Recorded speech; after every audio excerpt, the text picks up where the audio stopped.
प्यारे बच्चों, सुप्रभात। बेटा आज हम हमारी हिंदी पाठ्य पुस्तिका वसंत भाग 3 का पाठ 6 पढ़ने जा रहे हैं, जो कि एक कविता है भगवान के डाकिए। इस कविता के कवि श्री रामधारी सिंह दिनकर जी हैं। ओके बेटा, तो आज हम जो कविता पढ़ने जा रहे हैं भगवान के डाकिए, इस कविता के कवि कौन हैं? रामधारी सिंह दिनकर जी। बेटा ये जो बहुत ही महान कवि हैं और लेखक भी हैं। तो इनका जो जन्म है, रामधारी सिंह दिनकर जी का जन्म 26 सितंबर 1908 में बिहार के बेगूसराय ज़िले के सिमरिया गांव में हुआ था। और इनकी कविताएं जोश, क्रांति, विद्रोह और आक्रोश के भावों से भरी हुई नज़र आती हैं। और इन्होंने रश्मि रथी, परशुराम की प्रतीक्षा, उर्वशी जैसी महान रचनाएं लिखी। रामधारी सिंह दिनकर जी को उर्वशी के लिए भारतीय ज्ञानपीठ पुरस्कार तथा संस्कृति के 4 अध्याय के लिए साहित्य अकादमी पुरस्कार से भी सम्मानित किया गया। साथ ही इन्हें भारत सरकार ने पद्म विभूषण की उपाधि भी दी। ठीक है बेटा, तो ये तो आपको मैंने थोड़ा सा कवि का परिचय दिया। तो इस कविता के कवि कौन हैं? रामधारी सिंह दिनकर जी। आइए शुरू करते हैं कविता।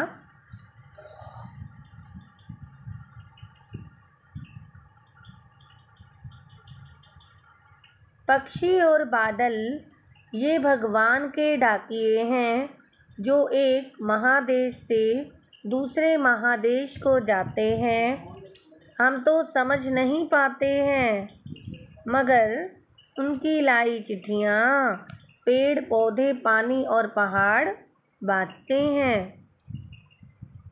भगवान के डाकिए कविता में जो कवि हैं रामधारी सिंह दिनकर जी, इन्होंने पक्षी और बादलों को भगवान के डाकिए कहा है। पक्षी और बादलों को भगवान के डाकिए कहा है। उनके अनुसार ये एक देश के संदेशों को दूसरे देश तक पहुंचाते हैं। भले ही हम उनके पत्रों को न समझ पाएं, लेकिन जो पर्वत हैं, पेड़ पौधे और पानी जो है, वो इनकी चिट्ठियां आसानी से पढ़ लेते हैं और समझ लेते हैं। तो कवि के अनुसार हवाओं में तैरते बादल और बादलों पर उड़ते पक्षी एक देश की खुशबू और भाव को दूसरे देश तक ले जाते हैं।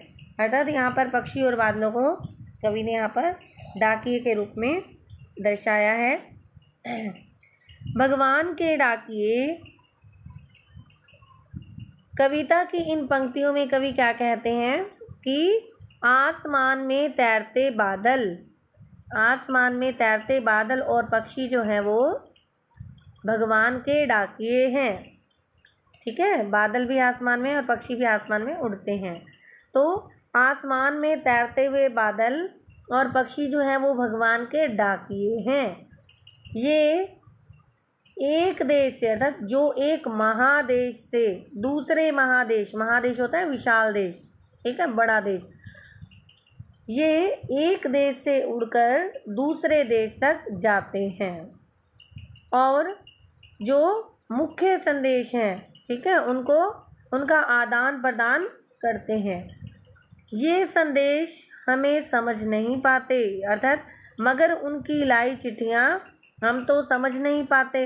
अर्थात जो ये संदेश देकर आते हैं ना, पक्षी और बादल एक से दूसरे देश में पहुंचाते हैं, हम इनको समझ नहीं पाते हैं, ये जो संदेश देकर आते हैं। लेकिन जो ये भगवान के संदेश को पेड़ पौधे,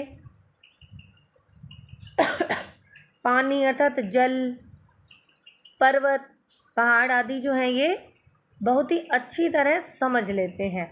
इज़ इट क्लियर बेटा? तो भगवान के डाकिए जो ये कविता है, इस कविता में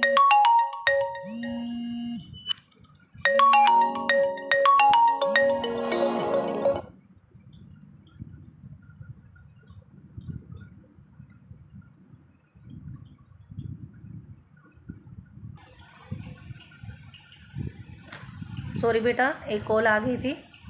तो बेटा जो पक्षी और बादल हैं ये भगवान के डाकिए हैं। ठीक है। तो इन पंक्तियों में कवि क्या कहते हैं कि आसमान में तैरते हुए बादल और पक्षी जो हैं ये भगवान के डाकिये हैं और ये एक देश से उड़कर दूसरे देश में जाते हैं। क्या करते हैं, ये जो इनके संदेश हैं, खास मुख्य संदेश हैं, उनका आदान प्रदान करते हैं। लेकिन ये जो संदेश हैं इन्हें हम समझ नहीं पाते हैं, ठीक है। लेकिन जो ये भगवान का संदेश है, इनके द्वारा जो ये चिट्ठियाँ हैं, ये पेड़ पौधे, पानी और पहाड़ बहुत ही अच्छी तरह समझ लेते हैं, पढ़ लेते हैं। बाँचते होता है पढ़ लेना, ठीक है, बहुत अच्छी तरह से। आगे है बेटा, हम तो केवल यह आंकते हैं, हम तो केवल यह आंकते हैं कि एक देश की धरती दूसरे देश को सुगंध भेजती है और वह सौरभ हवा में तैरते हुए पक्षियों की पाँखों पर तिरता है और एक देश का भाप दूसरे देश में पानी बनकर गिरता है, और एक देश का भाप दूसरे देश में पानी बनकर गिरता है, ठीक है बेटा। तो हम तो केवल यह आंकते, अर्थात यहाँ पर अनुमान करना। इन पंक्तियों में क्या कहते हैं कवि, इन पंक्तियों में कवि ने क्या बताया है, जो प्रकृति की महानता के बारे में बताया है, ठीक है। तो हम क्या करते हैं, हम तो केवल यह आंकते अर्थात अनुमान लगाना, अनुमान करना कि एक देश की धरती दूसरे देश को सुगंध होती है खुशबू, ठीक है, भेजती है। हम तो धरती को सीमाओं में बांट लेते हैं, लेकिन प्रकृति जो है वो हम सब के लिए एक समान है, ठीक है। इसीलिए एक देश की धरती दूसरे देश को क्या भेजती है, वो सुगंध, ठीक है। इसलिए एक देश की धरती अपनी जो सुगंध है, सौरभ है, उसको दूसरे देश में भेजती है, ठीक है। सौरभ मैंने भी बेटा सुगंध होता है, सुबास होता है, अच्छी खुशबू, ठीक है। तो क्या हम तो जो है क्या करते हैं, धरती को सीमाओं में बांट लेते हैं, लेकिन प्रकृति के लिए जो है ये सब एक समान है। इसीलिए क्या है, एक देश की धरती दूसरे देश को सुगंध भेजती है। ये सुगंध पक्षियों के पंखों पर बैठकर, पक्षियों की पाँखों पर, पाँखों अर्थात पंखों पर, ठीक है, पर ये सुगंध पक्षियों के पंखों पर बैठकर यहाँ वहाँ फैलती है, ठीक है। और एक देश का भाप दूसरे देश में पानी बनकर गिरता है। तो ये जो सुगंध है पक्षियों के पंखों पर बैठ जाती है और यहाँ वहाँ फैलती है, और एक देश की भाप दूसरे देश में पानी बनकर बरस जाती है। और जो एक देश की भाप है वो दूसरे देश में क्या बनकर बरस जाती है, पानी बनकर। इज इट क्लियर बेटा, ठीक है। तो जो ये कविता का दूसरा पद है, इसमें कवि ने क्या बताया है कि यहाँ जो प्रकृति की महानता के बारे में बताया, क्योंकि प्रकृति जो है वो सभी को समान रूप से सब कुछ देती है, वो किसी में अंतर नहीं करती, ठीक है। सूर्य, जिस प्रकार सूर्य है वो हम सबको रोशनी प्रदान करता है, ठीक है। हवा चलती है तो हवा भी सभी को मिलती है। इसलिए तो जो हम जो है क्या करते हैं, इस धरती को, देश की धरती को क्या कर देते हैं, सिर्फ ये अनुमान लगाते हैं कि इसको हम सीमाओं में बांट देते हैं, लेकिन प्रकृति सबके लिए समान है। इसीलिए क्या है कि जो एक देश की धरती है वो दूसरे देश को सुगंध भेजती है, ठीक है। इसलिए एक देश की धरती अपनी सुगंध जो होती है वो दूसरे देश को भेजती है, और ये जो सुगंध है ये किस पर बैठ जाती है, पंखों पर, पक्षियों के पंखों पर बैठकर हवा में फैलती है, अर्थात यहाँ वहाँ फैलती है।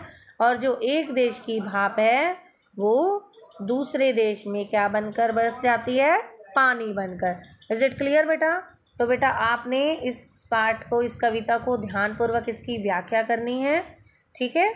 और इस कविता के जो कवि हैं रामधारी सिंह दिनकर जी, उनके बारे में बेटा आपने अपनी हिंदी की उत्तर पुस्तिका में संक्षिप्त में उनका जीवन परिचय आपने लिखना है आरंभ में, ठीक है बेटा। ओके बेटा, थैंक यू सो मच।